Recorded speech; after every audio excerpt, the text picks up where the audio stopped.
Hi, welcome back to another podcast with me, Lee, and Kensy. This is after work because we just finished work, Kensy. Yep. And today we're going to talk about some historical moments happening in our world right now. Apparently, something major happened that I'm not aware of. Would you take us through what's happening? So, if you don't already know, if you don't know, don't be ashamed. It's fine. That's what I'm here for. Oklahoma City Thunder, the Oklahoma City Thunder, have finally won the NBA championship. It's their first one ever in their history. Woohoo. So the club actually was renamed from something called the Seattle Supersonics, and obviously they were in Seattle at the time. Seattle won a championship, but technically since the rebranding, it's a whole new organization. These guys have never won a championship. So yeah, so this is my team. This has been my team since I was a little boy, 14 years old. And yeah, man, we finally did it. Shai Alexander, J-Dub, the boys, AC Fresh, all of them, they got it done for our first one. Hashtag one, hashtag the best in the world, hashtag youngest championship team since 1977, I think.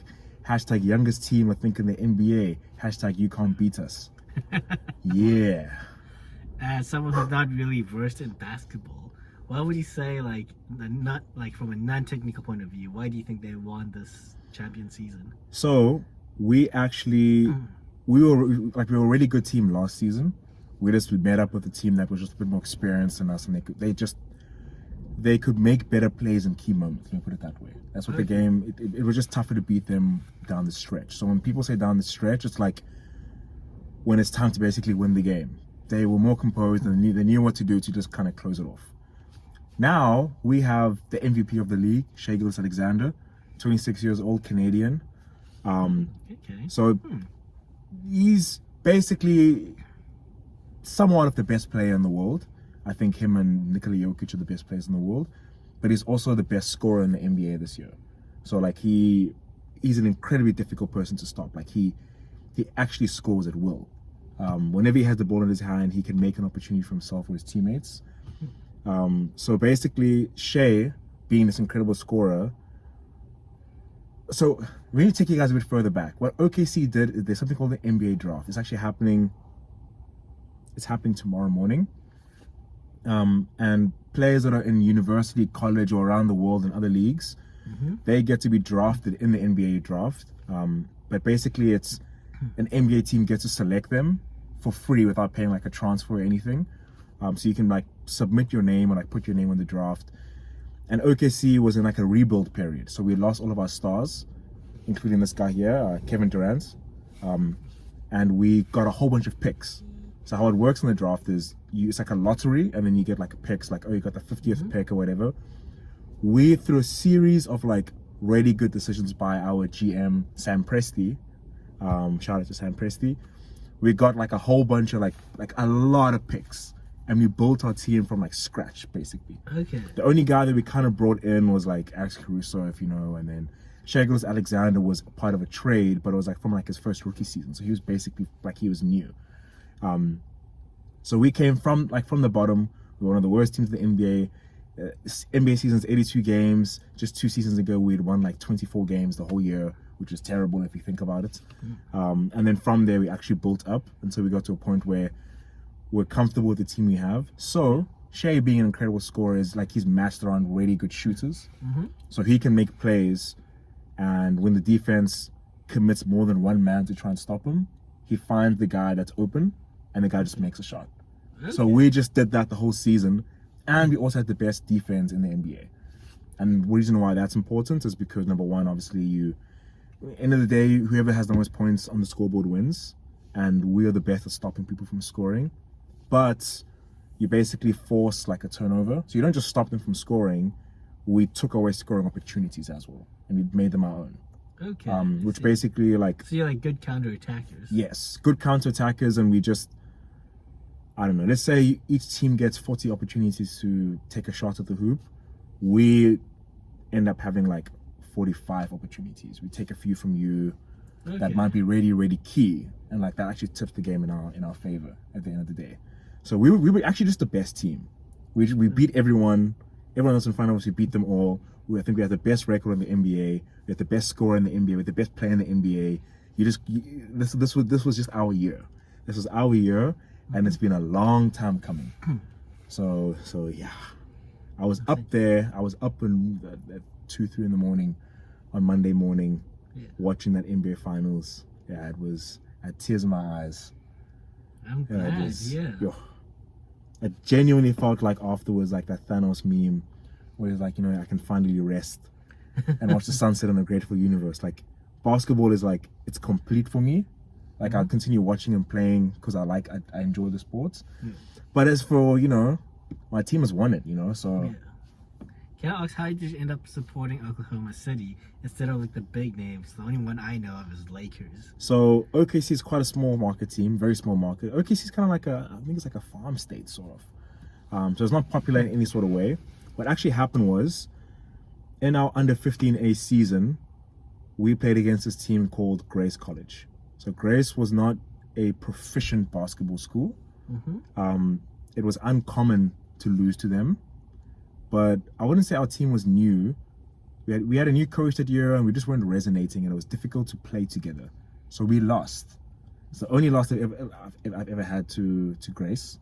And we were like off like maybe 2 teams in the whole school that lost that day. And I remember the coach for Grace was like incredibly happy. He was so happy, and the guy was just it was like because it was an accomplishment. Like St. Charles, like, I think in the past 4 years, like, my school's won the national championship, I think 2 times. Okay. Like, we're a basketball school. Like, we're really good at basketball. So we've got a good reputation in the Midlands and in the country. So, this guy comes to me after the game, and he's like, well done, well played, whatever. Do you know who you remind me of? And I wasn't a basketball player at the time. I was a soccer player. I just played basketball because I didn't want to play cricket. Okay. And he was like, you remind me of this guy called Kevin Durant. Do you know who that is? And I was like, I don't know who that is. And he was like, no, you just go check it out, but you remind me of him. And then I went and I checked it out, and I watched this guy, and I was like, this guy's amazing. How can this guy say I play like him? And then Kevin Durant became my favorite player that easily. He was just an incredible scorer. I see. Okay. And then from there, I've never looked back. I love the way he plays basketball. He's like an incredible scorer that scores the right way, and is incredibly efficient. Like, he doesn't force things. Can you elaborate on that? So basically, like, you have some guys that will hold the ball longer than they're supposed to and take difficult shots, and like, they feel that they are the ones that have to score. Like, it's their responsibility. Like, I'm the best player on this team. If there's anyone that takes a shot, it's me. But he's really good at knowing when it's time to score and when it's not time to score. And in moments whereby, like, you need a score and the other team makes it difficult for you, he just makes shots. Is that like your favorite Durant shot moment? I would probably say my favorite KD moment was, for me, it was that he made, I think it was game 4 of the NBA Finals, I think in his first year at Golden State. Even though technically I shouldn't be liking this because he actually left us to go to Golden State. He made a, I think he waved off a screen from someone. Eventually a screen came. He didn't explain what a screen is? So a screen is like when someone blocks you, the person that's defending you, and then you can like run around without like the hassle of having to worry about the person that's there. So he didn't run around the screen, he just pulled up for a 3, but like from a ridiculously deep distance. And like the clock was winding down. It's very uncommon to shoot from that distance, especially when the game is on the line. But when you're that good, you can, and it's justifiable, and no one will give you a hard time about it. And he sunk the shot. He just made it. Sunk the shot, and he stared down the opposition as he was walking back, and I think the opposition called a timeout because they had to, because it was just, you don't expect someone to do that in the game. It's not what you don't budget for that. Let me put it that way. Like, as a coach, so you have to call a timeout to just be like, okay, well, I need to fix whatever the heck just happened now. So that was a big time shot. That was big time. I think that was tough. That was probably one of my favorite KD moments. That shot that he made against the Bucks when his foot was on the line. He's like a size 200 shoe basically, So he took a shot, and because of how big his foot was, it touched the 3-point line, and it was counted as a 2-point shot. Had it been if he just had a normal size foot, they probably would have won the championship that year. But they lost in that game 7, and I think he had like 40 something points, maybe close to 50. He was balling like crazy, and he was exhausted. But yeah, either way, KD's a machine. He might go down as like one of the best scorers. Might even be like the most efficient, one of the best in terms of efficiency and practicality in NBA history, which is massive if you think about it, because the NBA has been going on since like 1960, somewhere around there, 1950, I'm not sure. He's very tall. That's not common for someone his size to be able to do what he does.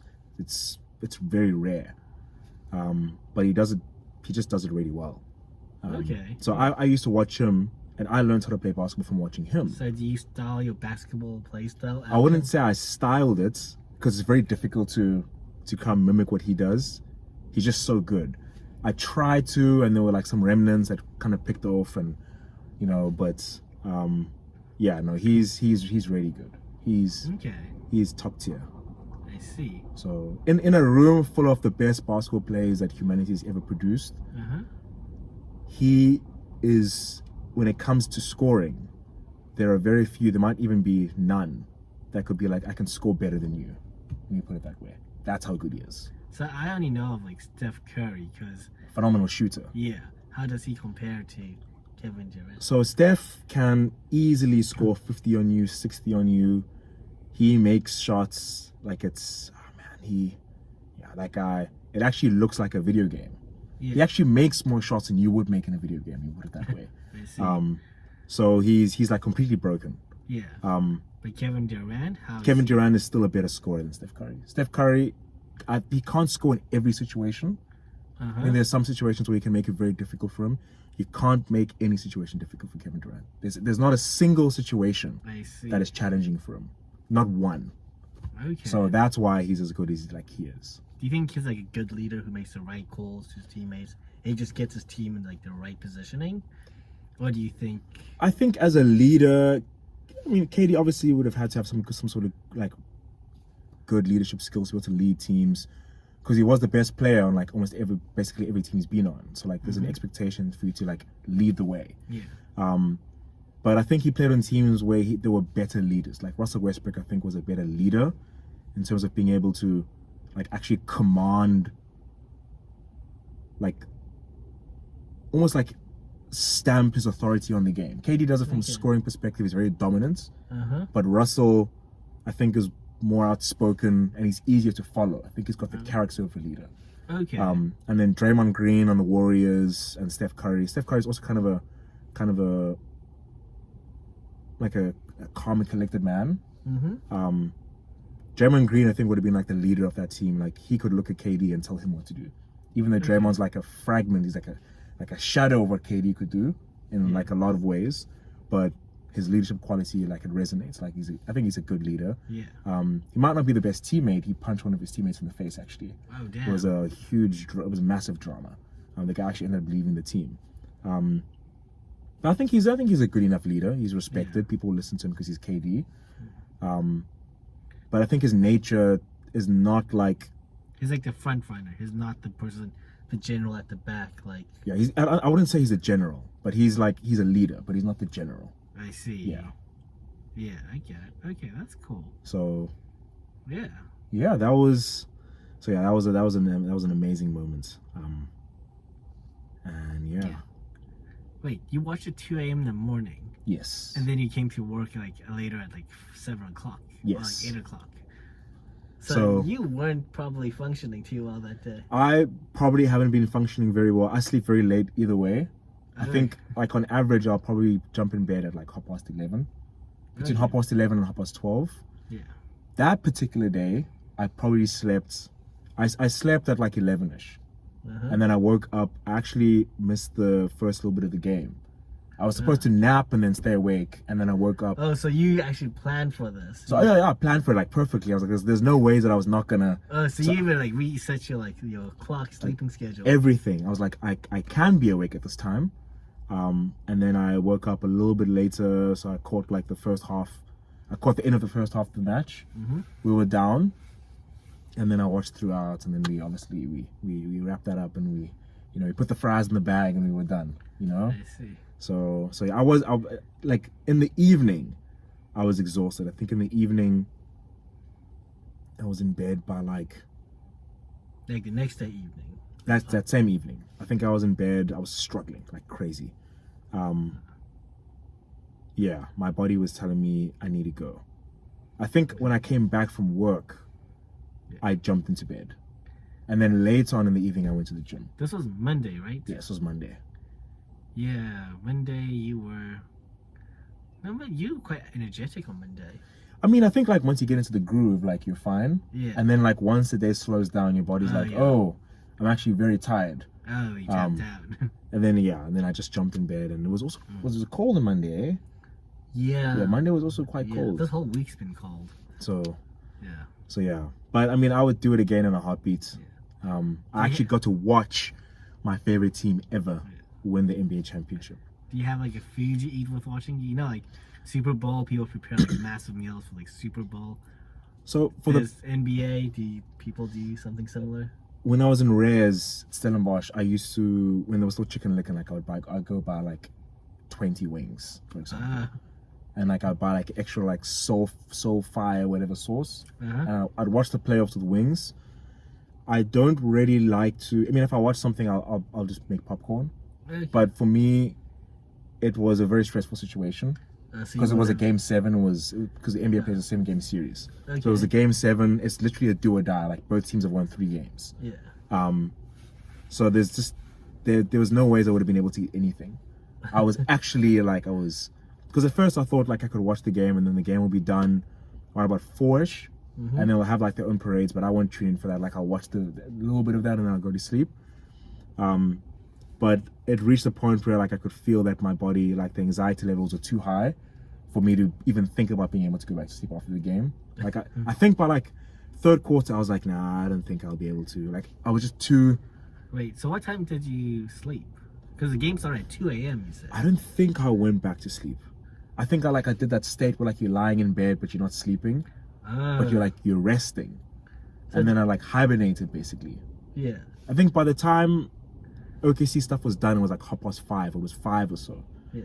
And I was like, you know, you could start the day now. And I was like, let's just lie in bed a little bit, electric blankets on. Let's just keep this going. So I don't think I went back to bed. I think I just like lay there. Do you feel like jet lagged on like Tuesday? No, actually, funny enough.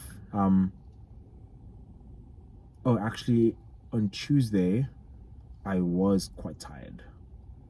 But I was tired in the evening, which was yesterday. Yeah, I kind of felt bad because I was chatting to you quite a bit. Oh no, I mean I went to cell afterwards. Like, okay.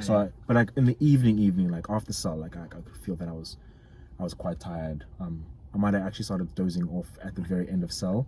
If anyone from the cell group's watching this, you would have seen me like start like pulling one of these. Like the prayer sleep. Yeah. So very fitting actually in a church. Yeah. I think more people do that than you know. Yeah. So, but yeah, I'm fine now. I think I've equalized quite well. Okay. But I mean, if I had to stay awake the whole night to watch OKC, I would. If I had to, I was even thinking of driving to one of my friends' places for a watch party, and then staying at their place, and then jumping in the car and driving to work. Why did you not do that? I thought about like the logistics of having to be, if I got caught in traffic and you know all that stuff, and I was like, no, I think I'll just do it in my place. So OKC isn't good enough for you to be late to work for. And plus, the person that I want to have a watch party with was rooting against us. So like I thought about it, and I was like, you know, that's like an awkward conversation after. So if we lose, it would have been terrible. I would have just and now I had to like be there, and I know it would have been bad. So I think I handled it in my situation, my space. I came out on top. Yeah. So it was a good weekend. I won a lot of things. I played dominoes on the weekend. I didn't lose a series. I played rummy on the weekend. Didn't lose a series. OKC played on Monday morning, didn't lose. So it's a good week. Yeah, it's a good week. I'm not that easy to beat. Are there anyone from OKC like fans at work that I don't know? No. I think I'm not sure. I'm not Just sure if. because I don't want to edit. Oh yes. I don't want to edit out people's names. There might be one. Or someone else is a basketball fan at work. Yeah, I think you might know who it is. Okay, yeah. Yeah, but I'm not sure if they're an OKC fan though. But I'm sure they're happy for us though. Okay. They have to be. But people were super sour about us winning. People didn't like us, and I look at us. But you're the underdogs. Like we're the underdogs, but we're not arrogant. And I look at him like, but why? So what happened was there's a situation with the guy, like our best player. People complain and they call him like a free throw merchant. So they say he draws too many fouls and he fakes getting fouled and stuff. But the stats show, like, of the MVPs that have been around, or of people that have been MVP for like the past, I don't know how many seasons, he's like top. He's not. I mean, he might be like 12th or 15th on the list in free throws attempted, I think. So there's no ways that he is a free throw merchant. He's literally just, he's really good at scoring, and you can't stop him, so you foul him. You can't complain and say a guy you can't stop as a free throw merchant. So if he's just stop him, just take the ball away. But you can't. So, you know, that argument, it falls apart personally. So he beats all your players and he scores, and he gets the foul sometimes. So, you know, yes, of course, there are things in basketball called superstar fouls, where the whistle blows very differently depending on who you are. And it's true. It's that, like, no one can deny that. But every team has its own superstar, and every team has its person who the whistle blows differently for. So you can't complain just because our guy is better than your guy. You know? Okay. So if your guy wants more fouls, he must just be better than our guy. You know, get in the lab, get in the gym. It's summertime now. You know, he must go shoot. Yeah. But he's not doing that. Our guy will do it. And that's why he's the best. I see. So, yeah. Cool. I think that's the time up for this podcast. Thanks, Kensy, for sharing Oklahoma love. Yeah, guys, like and subscribe if you enjoyed this podcast. And go Oklahoma. Yeah, thunder up, boy. Yeah. Do me one favor. Like, lift up, try to get the whole thing up. And, so we've got the 35. This is the old school KD jersey. If you know, you know. I'll do you guys a favor. We've got the Durant at the back as well. Actually, sorry, hold on. Do a muscle, like a muscle pose. So, yeah, if we can, twist a little bit. Sorry, this is for the, it's for the clip, for the, can you? Oh, for the thumbnail. Yeah, hold on. Sorry, just want to get your hair out of the way, and there. Sorry, so straighten this out. Hold on. Cool. Shot. Perfect. Yeah, we got it. Yeah. Kevin Durant isn't playing for Oklahoma. Not anymore. Yeah, but he's like so people see this, they'll think it's weird seeing it. But he's the OKC, like the OG. Like he's basically, he was the greatest OKC player. Like he got us to the finals the first time. We just lost, and he was the first OKC MVP as well. And he was like the best scorer in the NBA. So Shea's basically the second coming of KD. But Shea actually won the championship. So now he's basically the most accomplished OKC player ever. But KD will probably still be the greatest because he's done more in terms of, like, he actually held up the club when we were actually bad. And he willed us with his ability to victory a lot of the time. Shea's got a good team now, but he's also a phenomenal player. Yeah.